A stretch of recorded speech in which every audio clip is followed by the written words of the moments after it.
Ahora vamos a empezar a estudiar, esta tarde vamos a empezar a estudiar la lección 6 del mensaje de Hebreos, y el título es Jesús, el sacerdote fiel.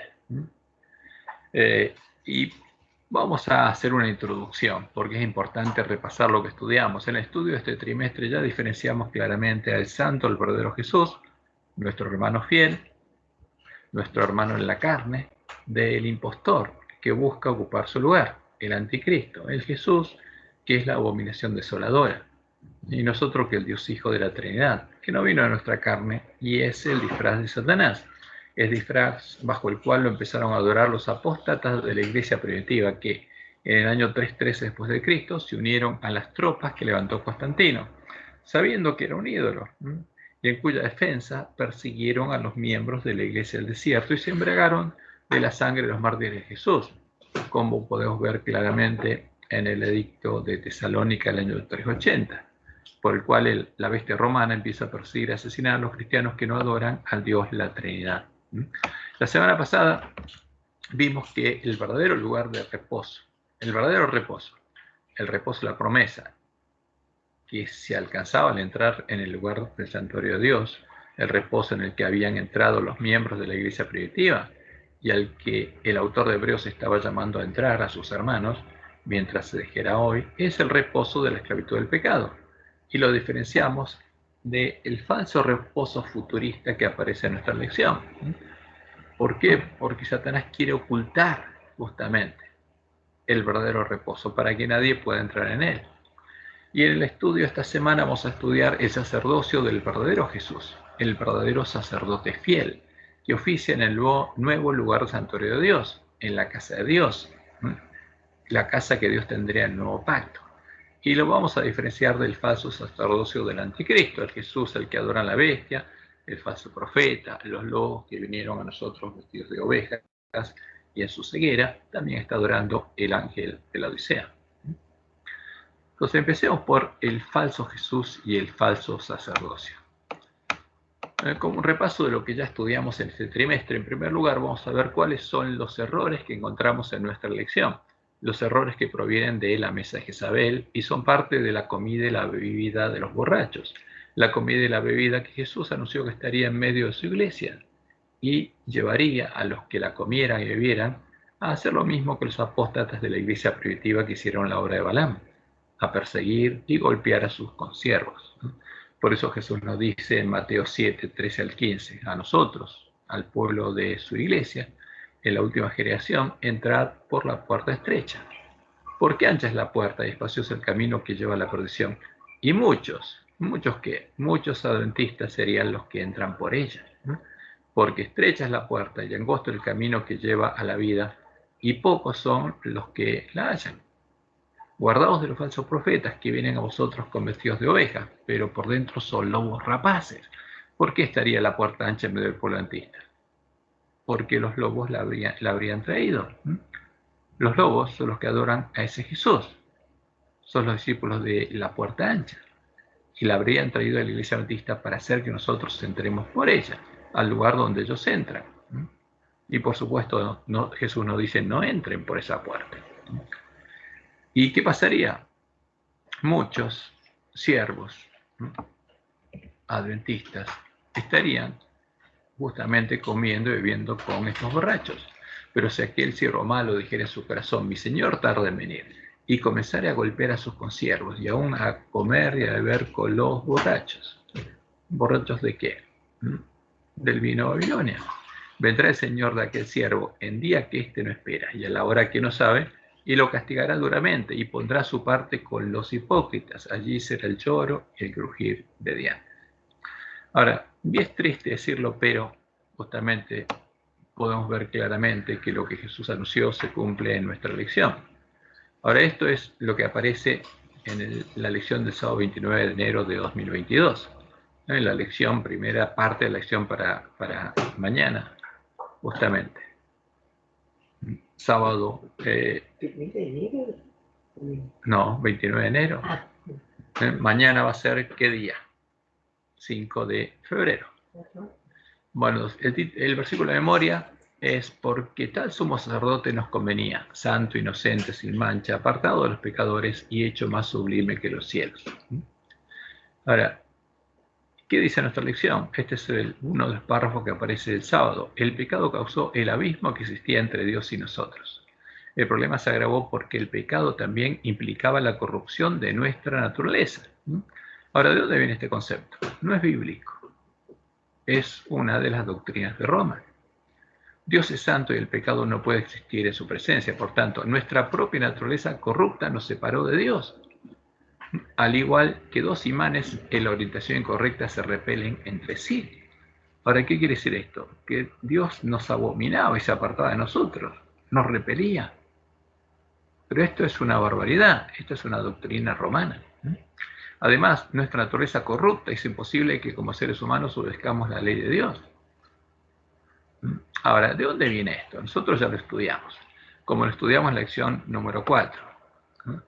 No es una doctrina bíblica, sino es un dogma de Jezabel, la doctrina que indica. Primero, que el pecado de Adán corrompió su naturaleza, que nosotros heredamos una naturaleza contaminada con el pecado. Nacemos pecadores, somos esclavos de esa naturaleza pecaminosa y seguiremos siendo pecadores hasta que esa naturaleza pecaminosa sea cambiada por otra naturaleza en el tiempo de la segunda venida, lo cual es un gran engaño, porque Jesús dijo que cuando Él venga, ¿qué va a pasar con los árboles que no hayan dado fruto bueno? Van a ser cortados. Y eso es lo que quiere Satanás, quiere engañarnos, para que no entendamos el Evangelio, que nuestra naturaleza corrupta impide que obedezcamos la ley de Dios, que nuestra propia naturaleza corrupta nos separa de Dios, que nos repele, como dos imanes en la orientación incorrecta se repelen entre sí. Esa es una afirmación romana, y que Jesús tenía una naturaleza diferente a la nuestra y a la de todos los hijos de Adán. Una naturaleza no contaminada por el pecado, una naturaleza como la de Adán antes de la caída. Esta es parte de la mentira que fue puesta por Roma en lugar de la verdad. Ahora, y podemos ver claramente que la verdadera doctrina bíblica enseña que, primero, Jesús participó de la misma carne y sangre que todos los hijos de Adán. Era hijo de David según la carne. Jesús, el verdadero Jesús, es nuestro hermano en la carne. Así que por cuanto, como lo dice el autor de Hebreos, en Hebreos 2.14, y este es el centro del mensaje de 1888, el mensaje que le mostraba al pueblo de Dios cuál era la puerta por la que debían entrar. Así que por cuanto los hijos participaron de carne y sangre, ¿de qué participamos nosotros? De carne y sangre. Él también participó de lo mismo. ¿De qué participó? De nuestra misma carne y sangre. Y el Jesús que no participa de esto no es el verdadero. Para destruir, ¿no? O sea, por medio de la muerte, al que tenía el imperio de la muerte, esto es al diablo. O sea, Jesús murió después de haber vencido nuestra carne. ¿Para qué? Para destruir ese imperio que nos tenía esclavizado, para liberarnos de ese imperio de la muerte. Y leemos en 2 Samuel 7, del 12 al 14, la promesa de Dios: y cuando tus días sean cumplidos y duermas con tus padres, yo levantaré después de ti a uno de tu linaje, el cual procederá de tus entrañas. Tendrá tu carne, será tu hijo según la carne, Dios le dice a David, y afirmaré su reino. Él edificará casa a mi nombre. Él va a ser el varón cuyo nombre se renuevo, que va a edificar el verdadero templo. Y yo afirmaré para siempre el trono de su reino. Yo le seré al Padre, y él me será a mi hijo. Y como Pablo dice en Romanos 1.3, acerca de su Hijo, nuestro Señor Jesucristo, que era del linaje de David según la carne. Era hijo de David según la carne. Por eso es nuestro hermano en la carne. Si hubiera tenido otra carne, no sería nuestro hermano. No podría llamar a los hijos de Adán sus hermanos. A pesar de ello, a pesar de tener nuestra carne, Jesús siempre fue un cordero sin mancha de pecado, porque los hijos no llevan ni heredan el pecado ni la culpa por el pecado de sus padres. No heredan una naturaleza contaminada ni con el pecado ni con la culpa por el pecado de Adán ni el de sus padres. Por eso sabemos que lo que dice nuestra lección es una mentira, traída de la mesa de los borrachos. El alma que pecare, esa morirá. El hijo no llevará el pecado del padre. ¿Los hijos de Adán llevaban el pecado de Adán? No. y los hijos de Adán llevaban el pecado de su abuelo. No. ¿Y nosotros llevamos el pecado de Adán y el padre de todos nuestros antepasados? No, es una mentira.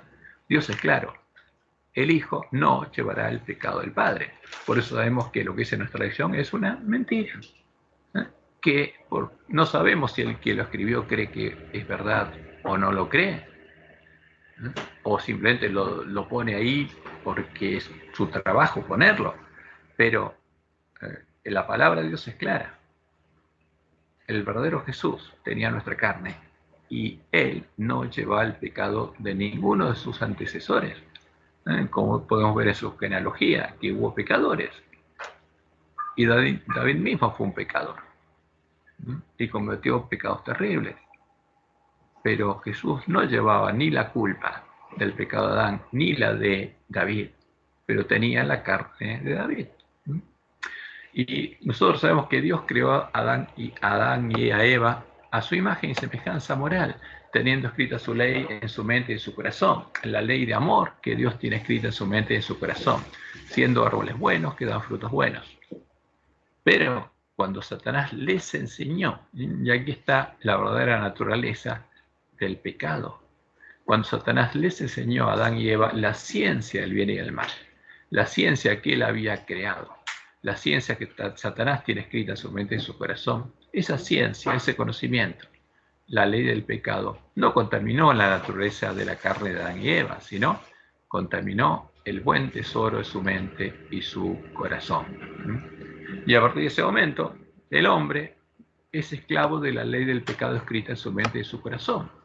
Es un árbol malo que da frutos malos y no puede dar frutos buenos. O sea, no puede cambiar lo que tiene escrito en la mente y el corazón. Como leemos en Mateo 12:35, el hombre bueno del buen tesoro del corazón saca buenas cosas. ¿Qué dice Jesús? El problema está en el tesoro del corazón, no en la carne. Y el hombre malo, el mal tesoro, saca malas cosas. Y en Mateo 7:18 Jesús dice, no puede el buen árbol dar malos frutos, ni el árbol malo dar frutos buenos. O sea, ¿qué fruto da? Un fruto acorde a lo que tiene escrito en la mente y el corazón. Por eso, los que tienen escrita la ley de Dios son siervos de la justicia y dan frutos buenos. Y los que tienen escrita la ley de Satanás en la mente y el corazón son siervos de la maldad, del pecado y dan frutos malos y no pueden dar otro fruto. Y nosotros recibimos y aprendemos la ley del pecado de nuestros padres. Y así llega a ser el mal tesoro de nuestros corazones, un mal tesoro que se va perfeccionando en la maldad, ¿no? Porque esa maldad no está en nuestros genes, está en nuestra mente, en nuestro corazón.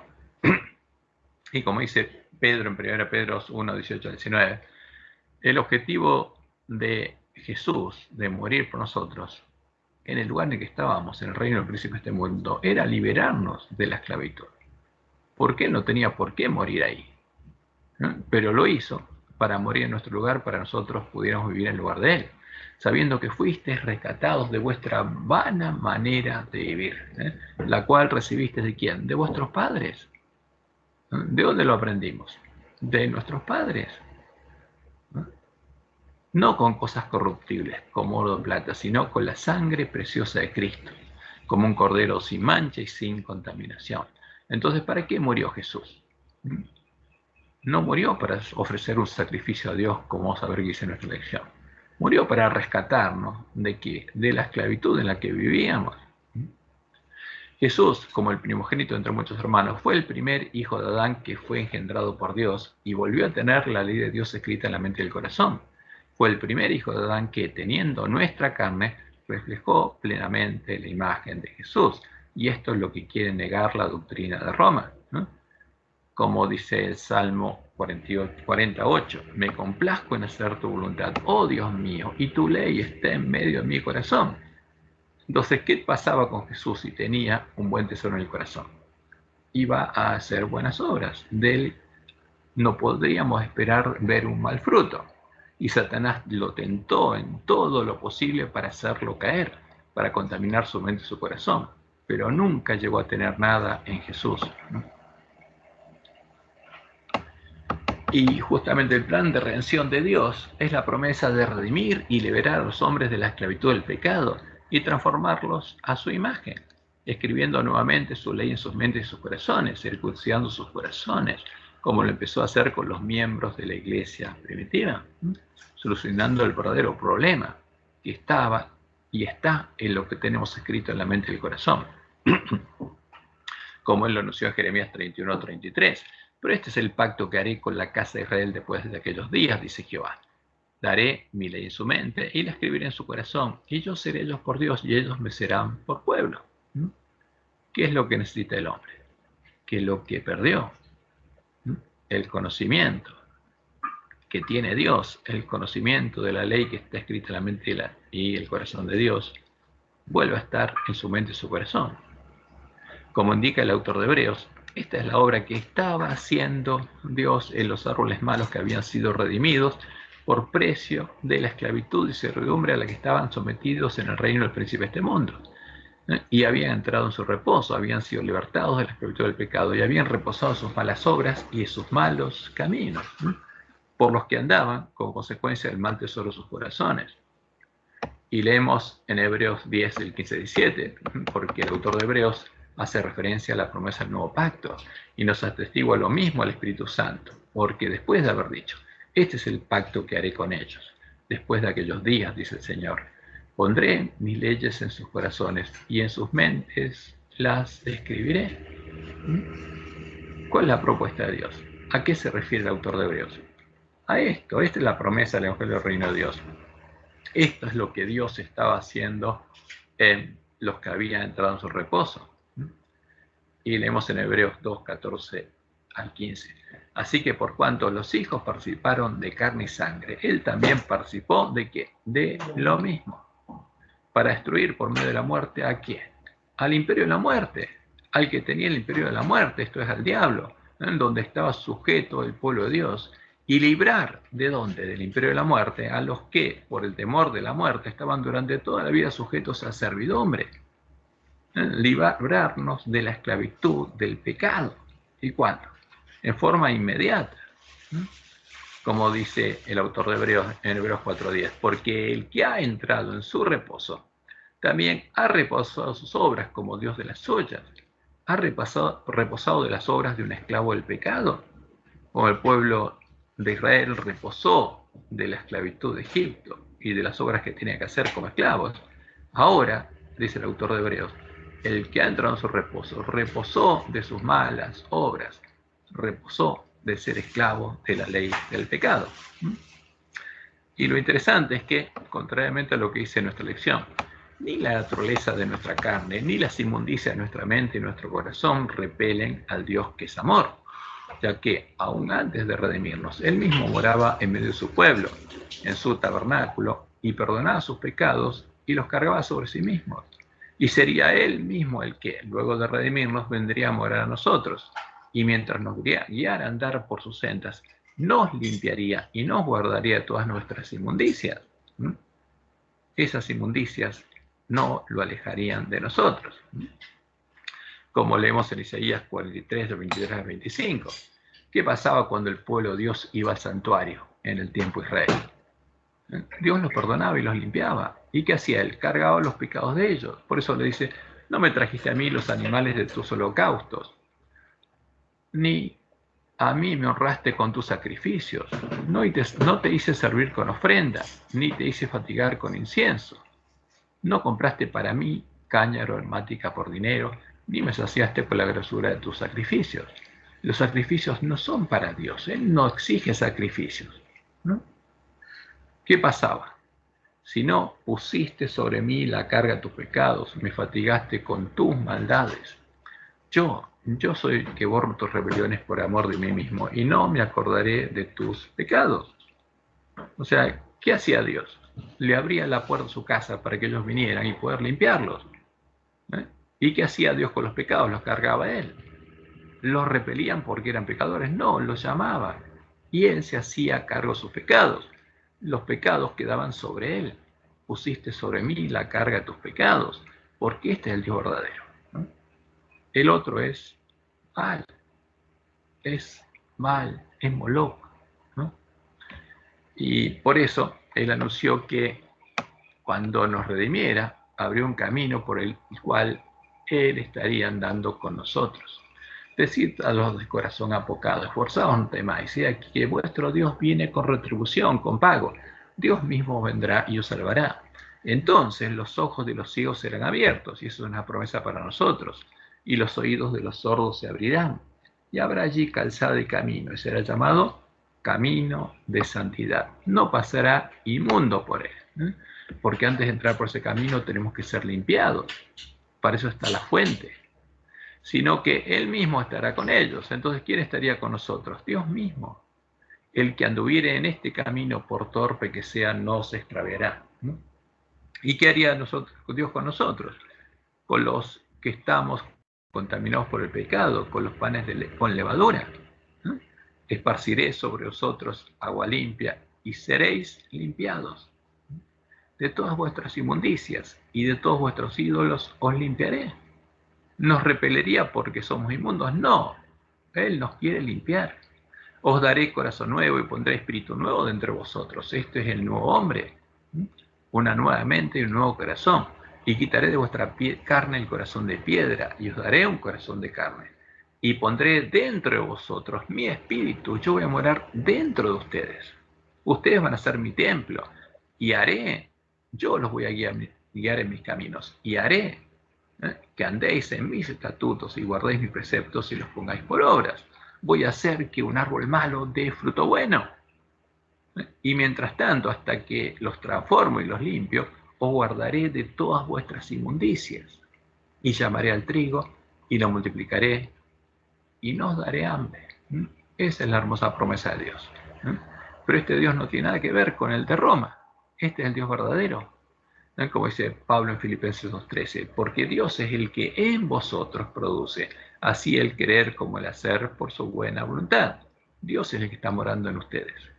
Y Él, de acuerdo a su promesa, hace que anden en sus estatutos y guarden sus preceptos y los pongan por obra.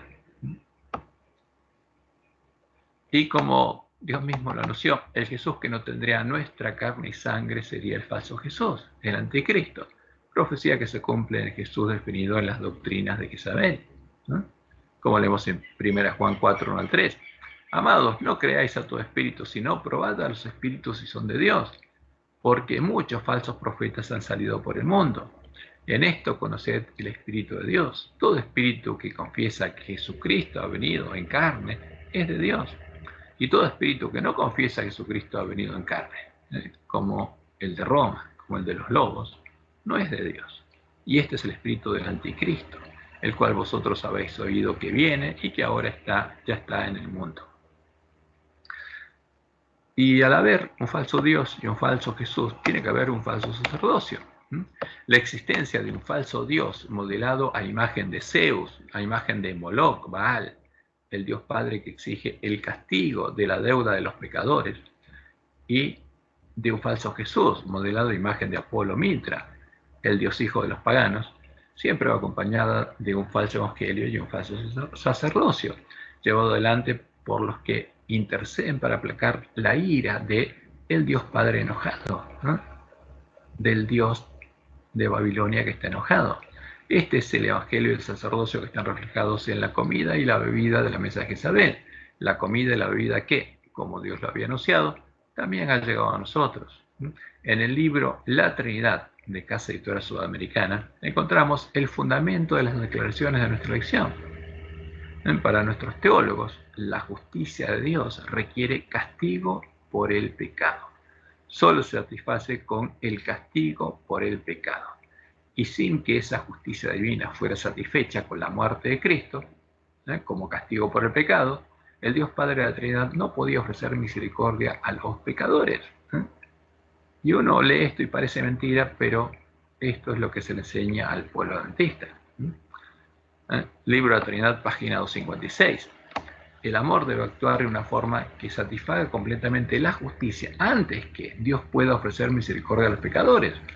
O sea, ¿qué pasa? Este Dios no podía ofrecer misericordia antes que se hubiera satisfecho completamente la justicia. ¿Y cuál es esa justicia? El castigo, ¿no? Sin embargo, la pregunta crucial es, ¿necesitó morir Cristo para satisfacer los requerimientos del amante justicia de Dios? ¿Con qué? Con la muerte. ¿Por qué? Porque necesitó morir Jesús, ¿no? Esa es la pregunta. ¿La amante justicia de Dios se satisfizo con la muerte de Jesús para satisfacer los requerimientos del amante justicia de Dios? ¿Fue necesaria la satisfacción de la justicia divina? ¿No? Una exigencia necesaria del amor de Dios antes de poder ofrecer su misericordioso perdón a los pecadores. ¿No? ¿Y cuál es la respuesta de ellos? ¿Qué le enseñan ellos al pueblo adventista? Y terminan diciendo, nosotros insistimos que la amante justicia de Dios necesitaba ser satisfecha por la muerte de Cristo como un castigo por el pecado. ¿Qué pasó? Dios mató a Jesús y lo castigó por nuestro pecado. Eso es lo que dicen nuestros teólogos. Y es terrible, porque ese es Baal, ese es Moloch, no es Jehová. Como lo muestra la Enciclopedia Católica, esta es una descripción del Dios de Roma, la imagen de Moloch Baal, el destructor, el ángel del abismo, el creador de la maldad, la muerte, el dolor y el sufrimiento, el Dios que castiga el pecado en el limbo, el purgatorio, en el infierno, purifica con fuego y satisface su justicia con el sufrimiento y la muerte. Por lo cual el sufrimiento y la muerte son parte de su justicia. Él es el creador de eso. Son sus herramientas. ¿Y qué leemos aquí? En el uso teológico, infierno es un lugar de castigo después de la muerte. ¿Por qué? Dios creó un lugar para castigar, incluso después de la muerte. Los teólogos distinguen 4 significados del término infierno. Infierno, en el sentido del término estricto, o lugar de castigo para los condenados, sean estos demonios u hombres. El limbo de los infantes, limbus parvulorum, donde son confinados y padecen cierto tipo de castigo aquellos que murieron con solo el pecado original y sin pecado mortal. O sea, por heredar una naturaleza contaminada por el pecado de Adán, Dios los manda a ese limbo eternamente y los castiga. Y Roma también creó el limbo de los padres, limbus patrum, en donde las almas de los justos que murieron antes de Cristo esperaban su admisión al cielo, pues mientras tanto el cielo estaba cerrado para ellos como castigo por el pecado de Adán. Y esto es lo que afirman nuestros teólogos, que dicen que antes que se satisfaciera su justicia, Dios no podía ofrecer misericordia, ¿no? Porque están presentándonos al Dios de Jezabel, al Dios de Roma, a Baal. Y está el purgatorio, donde los justos que mueren en pecado venial o que aún tienen una deuda de la pena temporal por el pecado, son limpiados por el sufrimiento antes de su admisión al cielo. Ahora, ¿qué hace este Dios? Usa el sufrimiento, la consecuencia del pecado, porque el sufrimiento, el llanto, el clamor y el dolor no van a existir más cuando se aparezca el pecado, porque eso es parte del pecado. Entonces, ¿quién es este Dios? Es el creador del pecado. ¿Quién es? No es otro que Satanás mismo. Esta es la imagen de Satanás, a la que Roma llama Dios y Cristo. Y aquí están las imágenes de ese ángel con la balanza que Dios anunció que sería introducida en el tiempo de Ela, justamente cuando se abría el tercer sello y apareciera el tercer jinete del Apocalipsis. Y acá tenemos a ese Dios purificando con fuego, con el sufrimiento, y cuando el sufrimiento ya fue suficiente y las ropas del que está en el purgatorio están blancas, ahí, cuando ya pagó por sus pecados, los saca del horno. Por eso en este Dios no podemos encontrar gracia o perdón gratuito del pecado, porque exige el pago. En este Dios no hay misericordia hacia el pecador, porque cuando ya se satisfizo completamente la justicia y las ropas del pecador ya están blancas, porque ya fueron limpiados por el sufrimiento, o por la sangre de un sustituto que sufrió y dio su vida para pagarle su deuda a este Dios, el pecador ya necesita de su misericordia. Ahora, y este es el Dios que se presenta al pueblo adventista. Y en este Dios no hay amor, porque se satisface con el sufrimiento, haciéndole el mal al pecador. Este Dios es vencido por el mal, y para satisfacer su justicia creó el lugar de castigo para los pecadores, donde se cobrará su deuda haciéndolo sufrir, porque es el padre de la maldad. Y esta es la razón por la cual en nuestra lección se hace tanto énfasis en los sufrimientos que padeció Jesús y lo calificaron para ofrecerse como una ofrenda de sacrificio ante el Padre, la ofrenda sustituta que satisface las demandas de la justicia de Dios. ¿Por qué? Porque ese sufrimiento es lo que requería la justicia de Dios. Eso dan a entender, porque están adorando a Baal. ¿Y qué dicen acá? Los sufrimientos, fíjense, los sufrimientos y la muerte de Jesús en la cruz son una parte esencial de su ministerio sacerdotal. Los sufrimientos no perfeccionaron a Jesús en el sentido de que haya mejorado moral o éticamente. Los sufrimientos no lo hicieron misericordioso. Al contrario, Jesús vino a esta tierra porque siempre fue misericordioso. Por eso tuvo compasión de nosotros. Entonces, ¿qué se presenta? A un Dios Padre sin misericordia y a un Dios Hijo bueno, misericordioso. Lo que Hebreos quiere decir es que fue a través de los sufrimientos. Fíjense, ¿por qué le dan tanta importancia a los sufrimientos? ¿Tiene importancia en el plan de Dios? Vamos a ver que no, de ninguna manera. Fue a través de los sufrimientos que la realidad del amor fraternal de Jesús, la autenticidad de su naturaleza humana y la profundidad de su sumisión como representante de la humanidad a la voluntad del Padre se expresaron y se revelaron verdaderamente. Fue perfeccionado en el sentido de que sus sufrimientos lo calificaron. Entonces, ¿cuándo fue calificado para ser sacerdote? ¿Cuándo pasó todos estos sufrimientos? Y esto es una cosa increíble. ¿Por qué? Porque con sus sufrimientos le pagó al Dios Padre.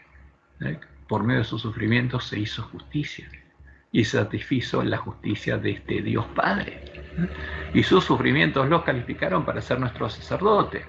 Fue su vida de perfecta obediencia y luego su muerte en la cruz lo que constituye la ofrenda de sacrificio que Jesús presentó ante el Padre como nuestro sacerdote. Y esto es una cosa terrible, porque este Jesús ofrece sus sufrimientos y su muerte como sacrificio ante este Dios Padre. Porque supuestamente eso es lo que exige este Dios Padre para que su justicia sea satisfecha, como dicen nuestros teólogos en el libro de la Trinidad. Y esto es una abominación. A ver, que Jesús sufrió el castigo de Dios en nuestro lugar y nos redimió de caer en las manos de este Dios sin misericordia, porque si Él no sufrió el castigo de este Dios, lo sufriríamos nosotros.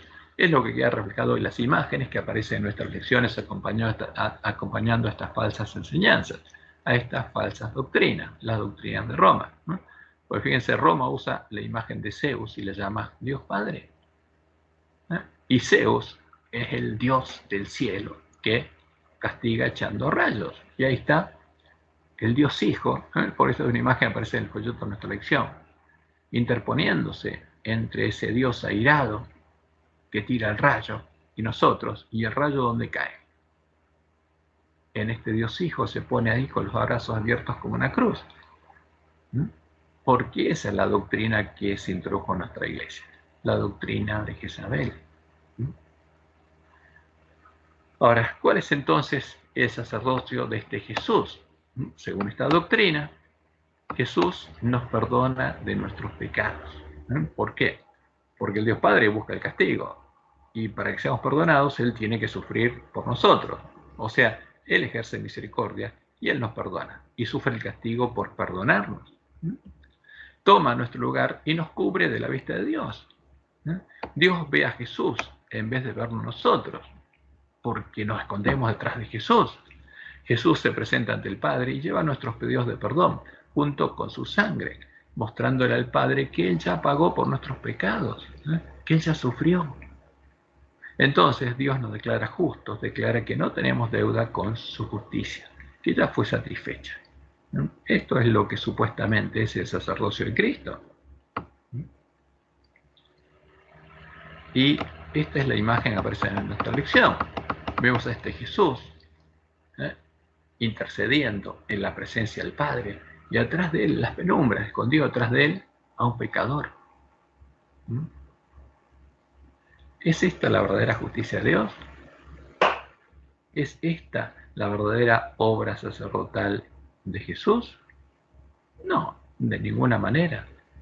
Todo esto fue creado en el tiempo de la apostasía, cuando Roma quitó el continuo y puso la abominación desoladora, indicando que Jesús delegó en el Papa y en los líderes de la Iglesia su autoridad para perdonar pecados y su obra de mediación sacerdotal ante el Padre. Porque eso es lo que justamente dice Roma. Esta es la doctrina de Roma. Y vamos a ver cuál es el verdadero sacerdocio de Jesús. ¿Se ofreció Jesús a Dios como una ofrenda de sacrificio? No. Las ofrendas no eran ofrecidas por un cordero, eran ofrecidas por un sacerdote, un padre de familia que llevaba su cordero al santuario o al altar que había edificado. Nunca un cordero se ofreció a sí mismo. ¿Quién fue el sacerdote que ofreció a Jesús como su cordero? Fue Jehová, nuestro Dios y Padre. Él ofreció su cordero en expiación por los pecados de todos sus hijos. No le fue ofrecido a él el cordero, él lo ofreció.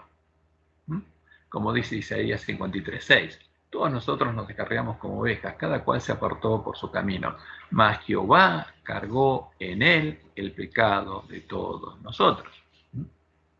No es una ofrenda para Jehová, es una ofrenda de Jehová en favor nuestro. ¿Qué es lo que calificó a Jesús para llegar a ser el Cordero de Dios que quita el pecado del mundo?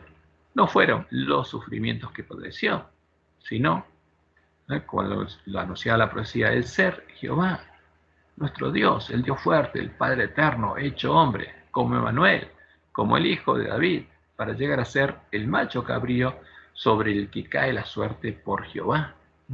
Y luego de vencer el pecado en nuestra carne, justamente lo calificó al llegar a ser un cordero adulto sin mancha, que por el gozo puesto delante de él, por amor a sus hermanos, decidió poner su vida por sus hermanos y morir en el lugar en el que ellos debían morir, para redimirlos de la esclavitud del pecado, no para pagarle a Dios. Para pagarle ¿a quién? Al que lo tenía esclavizados y redimirlos de esa esclavitud, para que ellos pudieran salir del reino de la muerte, entrar en el reino de Dios y vivir en el lugar en el que él vivía, como hijos de Dios y hermanos de Jesús. Como leemos en Isaías 53. Angustiado él y afligido, no abrió su boca, como cordero fue llevado al matadero, y como oveja delante de sus trasquiladores. ¿Se llevó al matadero o lo llevaron? Como cordero fue llevado al matadero, y como oveja delante de sus trasquiladores. Enmudeció y no abrió su boca. Por cárcel y por juicio fue quitado, y su generación, ¿quién la contará? Porque fue cortado de la tierra de los vivientes, y por la rebelión de mi pueblo fue herido. Y se dispuso con los impíos su sepultura, más con los ricos fue su muerte, aunque nunca hizo maldad, ni hubo engaño en su boca. Con todo eso, Jehová quiso quebrantarlo. ¿Quién lo ofreció? Jehová. Por eso Jesús es el Cordero de Dios. Jehová quiso quebrantarlo, sujetándole a padecimiento. Cuando haya puesto su vida en expiación por el pecado, porque tenía que ponerla voluntariamente, verá el linaje. Este es el pacto de Dios con el Mesías, con la simiente de Abraham. Cuando haya puesto su vida en expiación por el pecado, verá el linaje, vivirá por largos días, y la voluntad de Jehová será en su mano prosperada.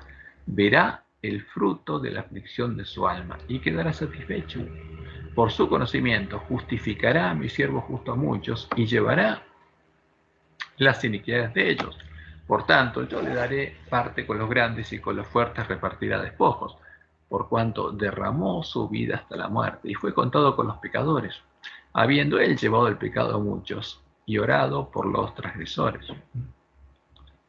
Y por eso, de ese modo, Dios anunció cuál sería la verdadera justicia, cuál es su verdadera justicia y cuál es el verdadero sacerdocio. El primer sacerdote que hubo en la tierra, el que puso en marcha el plan de redención y ofreció la primera ofrenda en el primer altar, cuando Adán y Eva pecaron, fue Jehová, nuestro Dios y Padre. Él tuvo que sacar de su casa, de su reino, del jardín del Edén, que era una extensión del Edén del cielo, a los nuevos árboles malos, que ahora, como Satanás, conocía la ciencia del bien y del mal, y tenía escrita la ley del pecado en sus mentes y sus corazones. Tuvo que dejarlos afuera de su templo, en el que había llegado a ser el reino del príncipe de este mundo, la gran ciudad que se llamaba Babilonia, Sodoma y Egipto, simbolizada por el atrio del santuario, donde estaba el altar del sacrificio, símbolo del lugar donde nosotros, los esclavos del pecado, debíamos vivir y morir, el lugar donde moriría el verdadero Cordero de Dios. Entonces, ¿dónde hizo el altar? Fuera del Edén, fuera de su casa. Y por eso, como Dios lo anuncia en la profecía, ese atrio donde estaba el altar donde murió Jesús es un símbolo del reino del príncipe de este mundo. Y ahí se ofrecían los sacrificios. O sea, el pueblo de Dios que estaba ahí en el reino del príncipe de este mundo ofrecía sacrificios a Dios. Y ahí estaba Dios cuando ellos lo invocaban para perdonarnos sus pecados.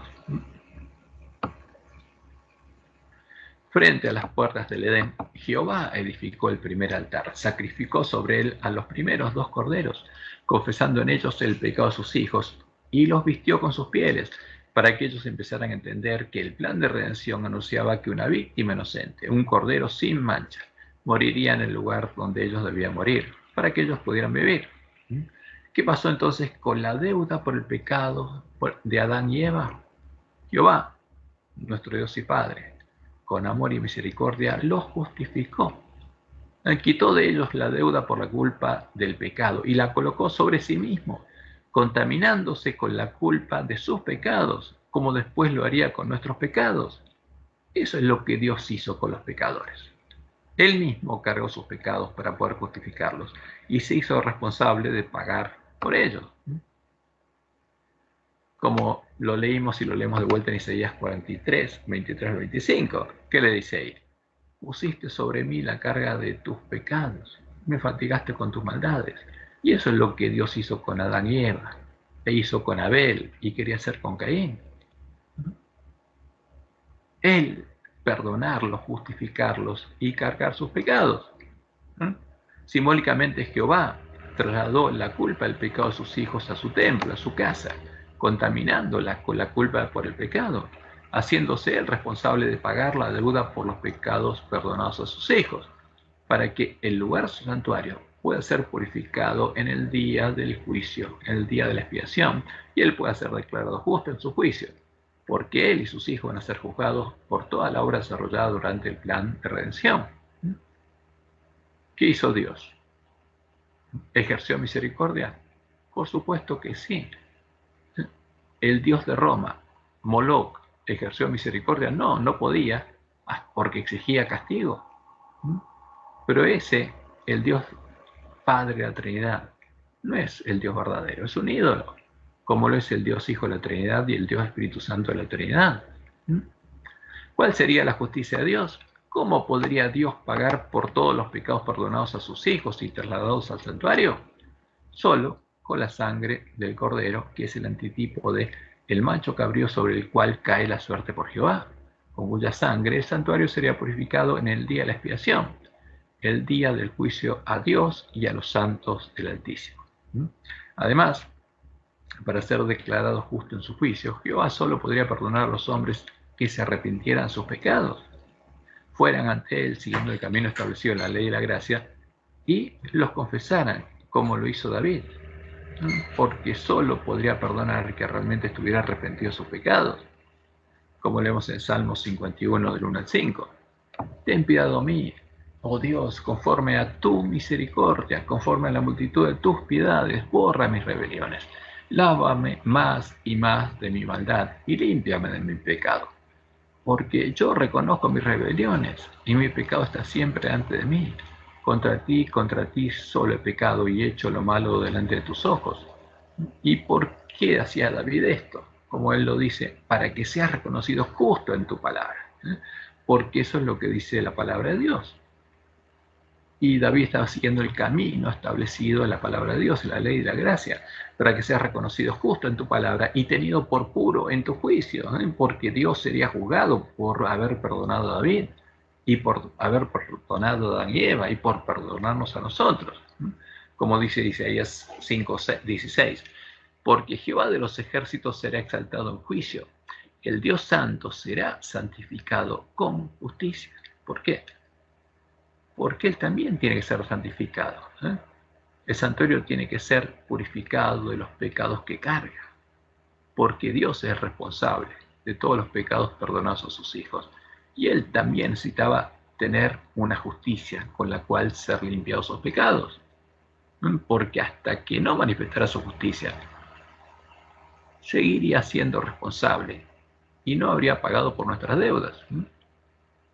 Y en Levíticos 16, del 8 al 9, leemos los siguientes. Y echará suertes a Aarón sobre los dos machos cabríos. Una suerte por Jehová, uno es un símbolo de Jehová, y otra suerte por Azazel, el otro es el símbolo de Satanás. Y hará traer a Aarón el macho cabrío sobre el cual cayere la suerte por Jehová, y lo ofrecerá en expiación. Entonces, ¿qué hace el sumo sacerdote? Ofrece el macho cabrío sobre el cual cayere la suerte por Jehová, sobre él confiesa los pecados del pueblo y lo ofrece en expiación por los pecados del pueblo. De vuelta vemos aquí que el macho cabrío no se ofrece a sí mismo, alguien lo ofrece, el sumo sacerdote.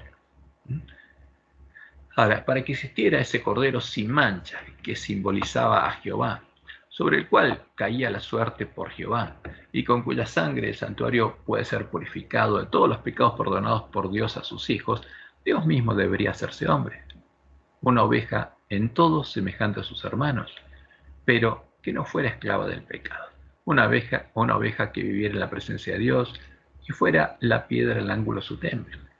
Y como hombre, después de hacerse hombre, debía vencer al pecado en nuestra carne, para seguir mereciendo vivir en la presencia de Dios. Entonces, si este cordero sin mancha, ¿no?, decidía tomar nuestro lugar en el reino del pecado y la muerte, y morir en el antitipo del altar del sacrificio, cargando nuestros pecados, Él nos redimiría de la esclavitud del pecado y nos daría el derecho de salir del reino de la muerte y entrar nuevamente al templo de Dios, a la casa de Dios, y vivir como Él vivía. Él llegaría a ser la justicia de Dios y nuestra justicia, porque con su sangre justamente pagaría nuestros pecados y con su sangre el santuario podría ser purificado y Dios declarado justo. Entonces, ese sacrificio no era para satisfacer el ansia de castigo que Dios tenía, porque Dios no es Baal, no es Moloch. ¿Era para qué? Para que Él pudiera llegar a ser justo nuevamente. Como dice la profecía en Jeremías 23, 5 al 6. Y aquí vienen días, dice Jehová, en que levantaré a David, renuevo justo, y reinará como rey, el cual será dichoso y hará juicio y justicia en la tierra. En sus días será salvo Judá, e Israel habitará confiado, y este será su nombre con el cual le llamará. ¿Quién es este renuevo? Es Jehová, porque sobre él cayó la suerte por Jehová. Le llamarán Jehová, justicia nuestra, porque Jehová sería nuestra justicia. Jehová era el que nos justificaba, y Jehová sería el que nos redimiría de la esclavitud del pecado.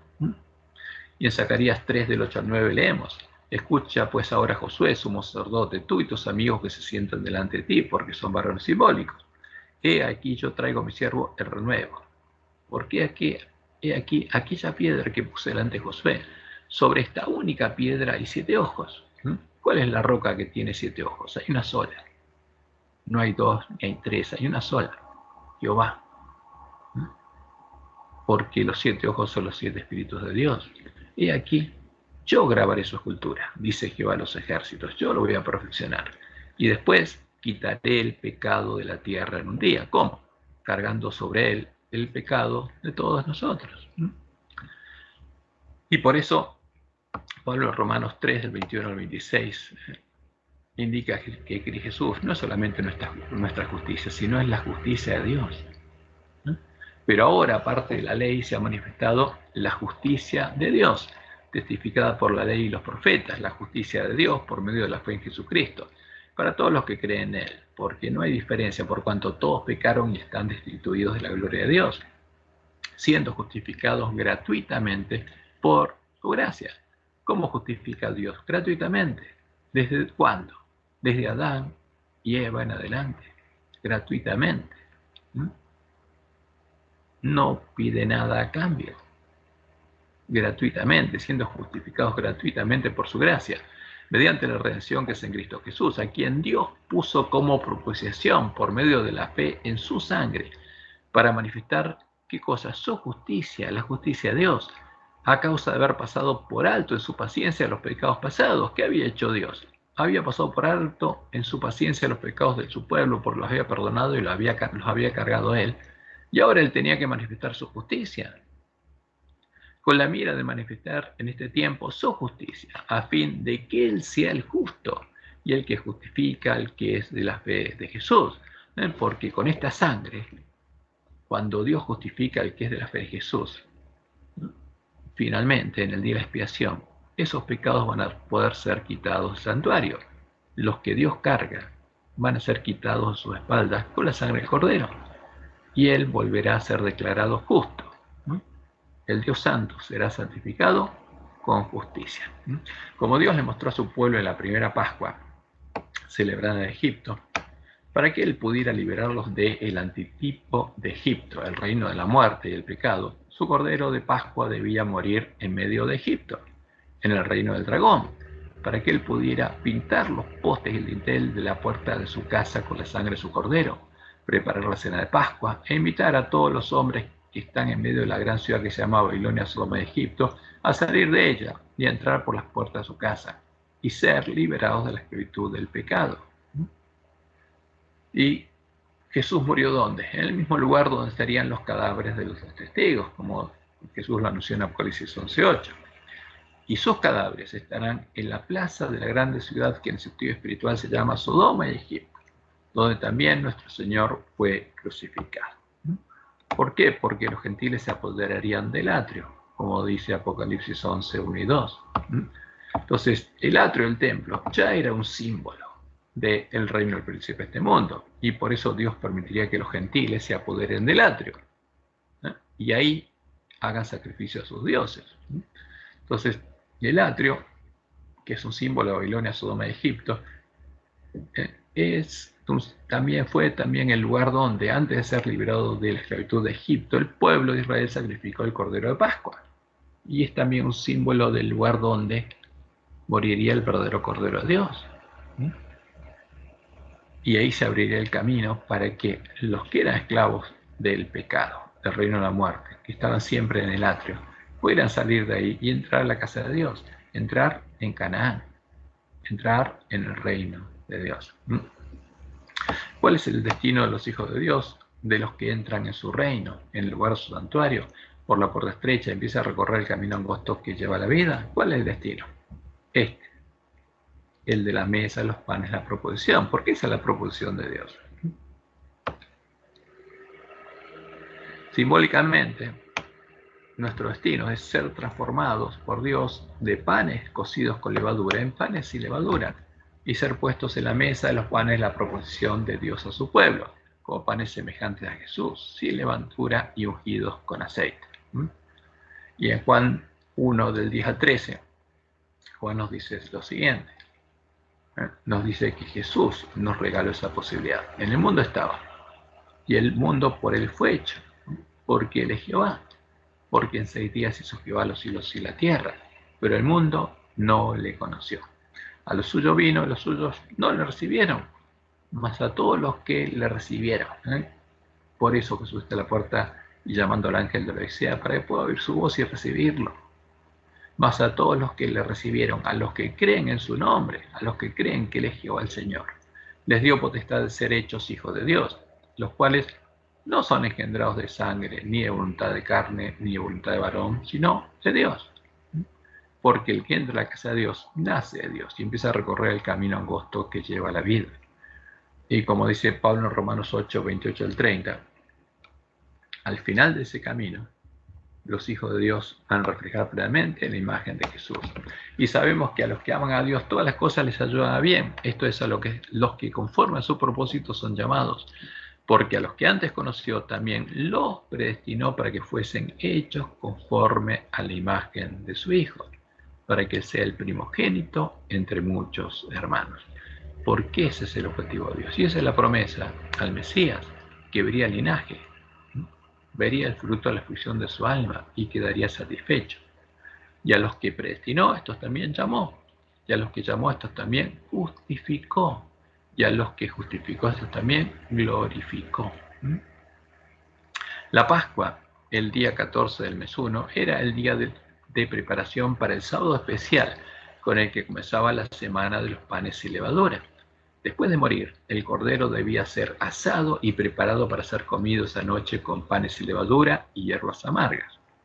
Como le indica Pablo, Cristo es nuestro cordero de Pascua, que murió en la Pascua, como lo anunciaba la profecía, para que, después de entrar en la casa del padre de familia que sacrificó su cordero, nosotros podamos comerlo y ser transformados en una nueva masa sin levadura, semejante a Jesús, como leemos en 1 Corintios 5:7.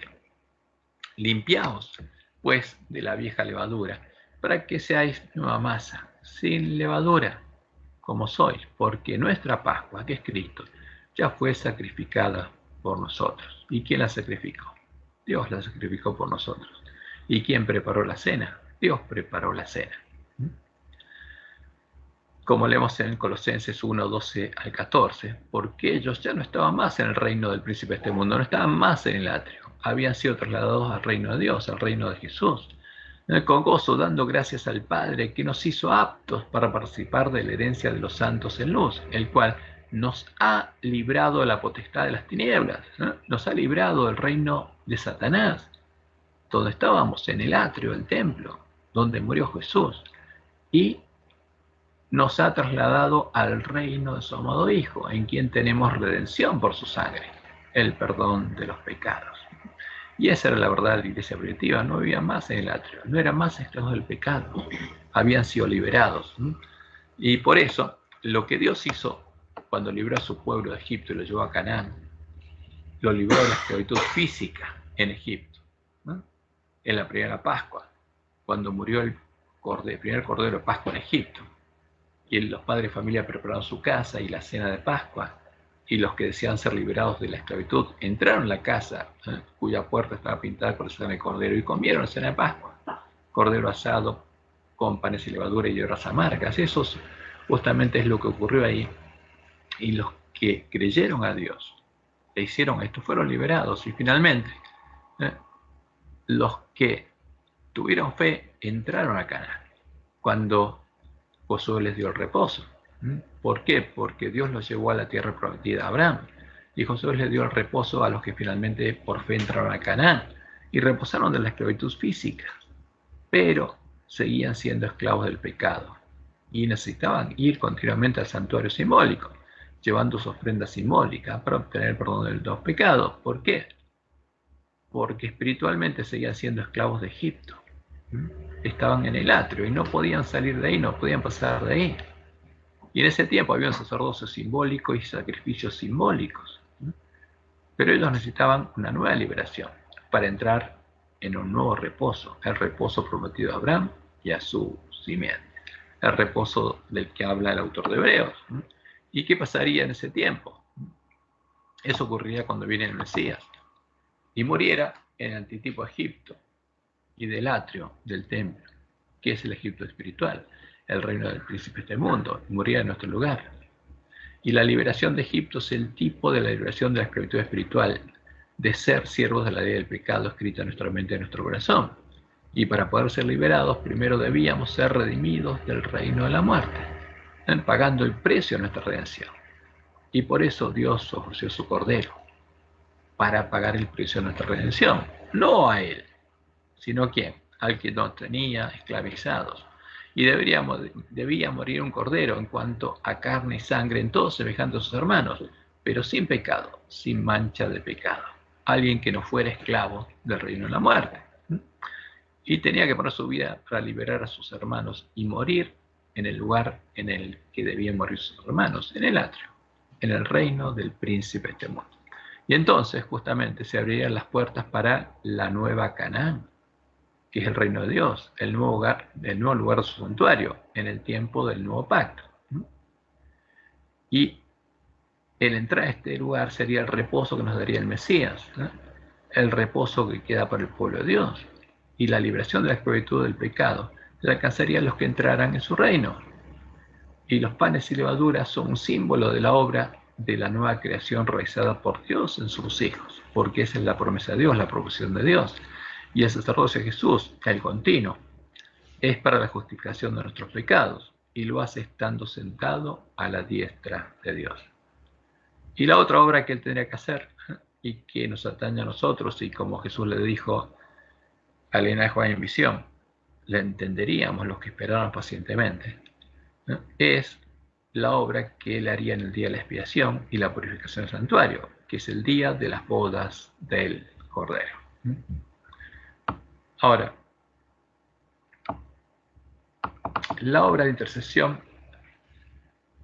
de Jesús tenía varias características únicas, y las vamos a repasar porque esto es importante. Y vamos a ver algunas cosas interesantes. Primero, Jesús no era de la tribu de Leví, sino era de la tribu de Judá, y fue nombrado por Dios sacerdote para siempre, y no sumo sacerdote, como aparece en Hebreos. Sacerdote para siempre según el orden de Melquisedec, como dice el Salmo 110:4. Juró Jehová y no se arrepentirá. Tú eres sacerdote para siempre, según el orden de Melquisedec, ¿no? Y en Hebreos 6, 19 al 20 leemos otra cosa, la cual tenemos como segura y firme ancla del alma, y que penetra hasta dentro del velo. ¿Por qué? Hasta la presencia de Dios, donde Jesús entró por nosotros como precursor, hecho, y acá en vez de dejar los sacerdotes, como dice el Salmo, hecho, le agrega un sumo, hechos sumos sacerdotes para siempre según el orden de Melquisedec. Ahora, pero acá hay un problema. Jesús es sacerdote, no es sumo sacerdote. ¿Quién es el sumo sacerdote? ¿Qué hace el sumo sacerdote en el día de la expiación? ¿Qué hace con el macho cabrío sobre el que cae la suerte por Jehová? El sumo sacerdote, ¿qué hace? Confiesa sobre él, carga sobre él la carga de nuestros pecados. Y esa es la obra que hizo Dios en su Cordero. Porque cuando Jesús murió tanto como el Cordero que moría para el perdón de nuestros pecados cada día durante el continuo, como el macho cabrío que muere en el día de la expiación. ¿Y quién carga en el Cordero los pecados? El sumo sacerdote. ¿Jesús se cargó los pecados sobre sí mismo? No. ¿Se ofreció a sí mismo? No. Jesús es el Cordero de Dios. Y Dios cargó en él el pecado de todos nosotros. Dios hizo la obra que hace el sumo sacerdote en el día de la expiación. Jesús es sacerdote para siempre, según el orden de Melquisedec, como dice la Escritura, para oficiar el continuo a favor nuestro como sacerdote, porque él hace la obra que hacían los sacerdotes. ¿Y dónde la hace? En el nuevo lugar santuario de Dios, porque él está sentado a la diestra de Dios y ejerce el continuo. Esa es la obra de Jesús, el consejo de paz. Y el segundo tema interesante es que Melquisedec no era un hombre, no era un rey sacerdote cananeo, como indican los autores de nuestra lección, ya que no tenía padre, ni madre, ni genealogía, ni principio, ni fin de días. ¿Quién es el único que puede tener estas características? Jehová, el Eterno, el único Dios verdadero. Y leemos en Hebreos capítulo 7, del 1 al 7. Porque este Melquisedec, rey de Salem, sacerdote del Dios Altísimo, que salió a recibir a Abraham, que volvía de la derrota de los reyes, y le bendijo, a quien asimismo dio a Abraham los diezmos de todo, cuyo nombre significa primeramente rey de justicia, y también rey de Salem, esto es rey de paz, sin padre, sin madre, sin genealogía, que ni tiene principio de días ni fin de vida, ¿Quién es el que no tiene principio ni fin y que es el alfa y el omega? El principio y el fin es Jehová. ¿Quién era este? Justamente Melquisedec. Fue Dios mismo que se presentó ante Abraham como hombre, como en los bosques de Mamre se presentó como hombre también, y comió el asado que le preparó a Abraham. ¿Quién era? Era Dios mismo. Y Jesús fue nombrado sacerdote para siempre, según el orden de Melquisedec. Pero aquel cuya genealogía no es contada de entre ellos, tomó de Abraham los diezmos y bendijo al que tenía las promesas. Y sin discusión alguna, el menor es bendecido por el mayor, porque Melquisedec, el eterno, es mayor que Abraham. Ahora, ¿cuál es? Y por supuesto, de ese modo Dios se identificó a sí mismo, e identificó a Jesús. Por Jesucristo, ¿quién es? Es Dios mismo hecho hombre, es Emmanuel, es Dios con nosotros. Como dice Pablo en 1 Timoteo 3:16, ese es el misterio de la piedad. Dios mismo se hizo hombre, y como hombre es nuestro mediador, porque hay un solo Dios y un solo mediador entre Dios y los hombres, Jesucristo, hombre. Ahora, ¿cuál es la obra de intercesión de Jesús? No consiste en perdonar pecados, ya que el único que lo hace es Dios, sino en hacer la obra que hacían los sacerdotes durante el continuo, presentando ante Dios nuestros pedidos de perdón durante el consejo de paz. Y lo hace sentado a la diestra de Dios. Y Él es el que también ofrece incienso junto a nuestras oraciones. Y leemos en Mateo 6, del 9 al 13. Vosotros pues oraréis así: Padre nuestro que estás en los cielos, perdona nuestras deudas. ¿Quién es el que perdona? Jehová. Y como leemos en Hebreos 5, del 7 al 10, y Cristo en los días de su carne, ofreciendo ruegas y súplicas con gran clamor y lágrimas al que le podía librar de la muerte, fue oído a causa de su temor reverente, y a causa de, aunque era hijo, por lo que padeció, aprendió la obediencia.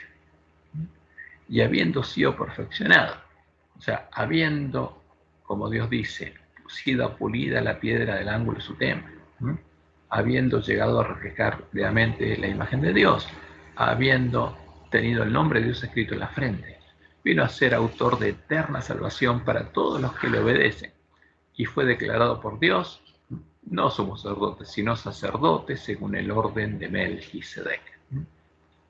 Y por eso Pablo dice en Romanos 33, 8, 33 y 34, ¿quién acusará a los escogidos de Dios? Dios es el que justifica. ¿Quién es el que condenará? Cristo es el que murió. Más aún, el que también resucitó, el que además está a la diestra de Dios, el que también intercede por nosotros. Porque hay un solo Dios, uno solo que perdona, y un solo mediador entre Dios y los hombres, un solo sacerdote, Jesucristo, hombre. ¿Cuál es el lugar de la intercesión de Jesús? Es el nuevo lugar santuario de Dios que él edificaría con piedras vivas. Y en el tiempo en el que el pueblo de Dios conocía la verdad, eran sus hermanos, los que habían salido del reino del dragón, del atrio, y habían entrado por la puerta estrecha al reino de Dios, a su casa, al lugar de su santuario. Como leemos en Zacarías. Sí. Es muy interesante eso que acabas de decir. Y fíjate la intencionalidad de decir que Jesús es sumo sacerdote. Ajá. Porque precisamente ellos precisan, valga la redundancia, que Jesús sea el que perdona los pecados, no el Padre. Entonces, hacen jugar la figura de sumo sacerdote para ellos poder practicar el jesuitismo, como decís vos, y decir que el que perdona el pecado es Cristo. Y con eso lo enganchan con todas las demás cosas, ¿no? Interesantísimo, la verdad. Además de eso, para ocultar la obra que hizo el hombre de pecado. ¿Por qué? ¿Qué hizo el hombre de pecado? ¿Quitó el continuo? Claro. ¿Lo que dicen? No, Jesús no realiza el continuo, hace la obra de expiación, es sumo sacerdote. No, Jesús es sacerdote para siempre, y su obra es el continuo, la obra que quitó el hombre de pecado. Porque eso es lo que hicieron las tropas que levantó el rey del norte.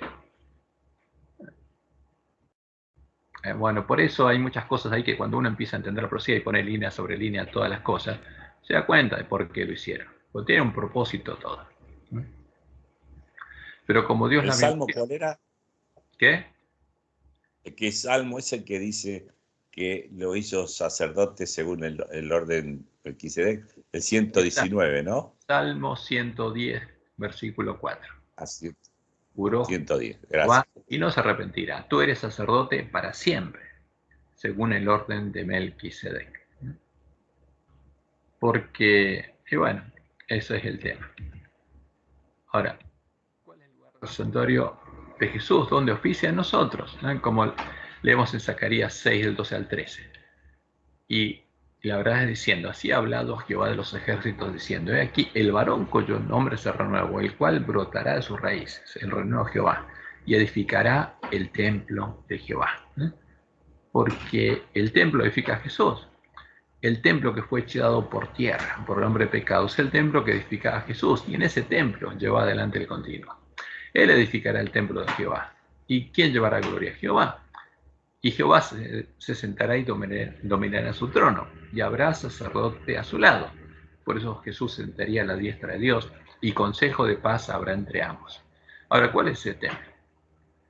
Ese es el templo formado por piedras vivas, porque Dios pondría su trono en cada piedra viva, como dice el autor de Hebreos.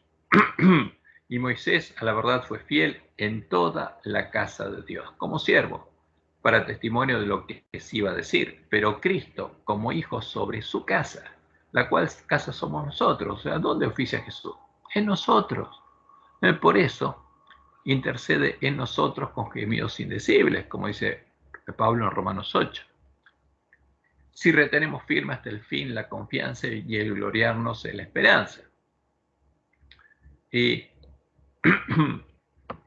como dice Pablo a los Efesios, y vino y anunció las buenas nuevas de paz a vosotros que estabais lejos y a los que estaban cerca, porque por medio de él, los unos y los otros, los judíos y los gentiles, tenemos entrada por un mismo espíritu al Padre, a la presencia de Dios. Así que ya no sois extranjeros ni advenedizos, sino conciudadanos de los santos y miembros de la familia de Dios, edificados sobre el fundamento de los apóstoles y profetas, siendo la principal piedra al ángulo Jesucristo mismo, en quien todo el edificio, bien coordinado, va creciendo para ser un templo santo en el Señor, en quien vosotros también sois juntamente edificados para morada de Dios en el Espíritu, porque la iglesia de Cristo era el templo de Dios y Dios moraba en cada piedra viva. Y por eso Pablo le dice a los griegos de Corinto, en 2 Corintios 6:16, ¿y qué acuerdo hay entre el templo de Dios y los ídolos? Porque vosotros sois el templo del Dios viviente. ¿Quiénes? Sus hermanos, los miembros de la iglesia primitiva. Como Dios dijo, habitaré y andaré entre ellos, seré su Dios y ellos serán mi pueblo. Por eso, en Romanos 8, Pablo vuelve a decir, y es claro, mas vosotros no vivís según la carne, sino según el Espíritu. Si es que el Espíritu de Dios mora en vosotros. ¿Qué Espíritu de Dios? El Espíritu de Dios que Juan vio simbólicamente en Apocalipsis 5. Los 7 Espíritus de Dios. Pero, justamente dice alguno, no tiene el Espíritu de Cristo, no es de él, porque el Espíritu de Dios es el Espíritu que tiene el Cordero inmolado, porque tiene los 7 Espíritus de Dios enviados por toda la tierra, por eso el Cordero es omnipresente. Y si alguno no tiene el Espíritu de Cristo, no es de él. Pero si Cristo está en vosotros, ¿dónde estaba Jesús? En los miembros de la iglesia primitiva. Por eso era la cabeza de la iglesia y todos ellos estaban unidos a Cristo. Y Cristo estaba en ellos. Y eran de Cristo porque Cristo moraba en ellos. Y si alguno no tiene el Espíritu de Cristo, no es de él, no es cristiano. Porque el verdadero cristianismo el verdadero cristiano es el que está unido a la vid. Y Cristo está en él. Pero si Cristo está en vosotros, el cuerpo en verdad está muerto a causa del pecado, más el espíritu vive a causa de la justicia. Y si el espíritu de aquel que levantó de los muertos a Jesús mora en vosotros, ¿no? El que levantó de los muertos a Cristo Jesús vivificará también vuestros cuerpos mortales por su espíritu que mora en vosotros. O sea, ¿quién estaba morando en ellos? Dios, nuestro Dios y Padre. Por eso Jesús dijo en Juan 15:1, yo soy la vid y mi Padre es el labrador. ¿No? Porque todos los que son guiados por el Espíritu de Dios, estos son hijos de Dios, nacieron de Dios y viven en su presencia. Pues no habéis recibido el espíritu de esclavitud para estar otra vez en temor, sino que habéis recibido el espíritu de adopción, por el cual clamamos Abba, Padre. ¿Cómo le decimos a quién? A Dios. Si somos hermanos de Jesús, ¿cómo le decimos? Papá, dice. Abba, Padre, papá le decimos.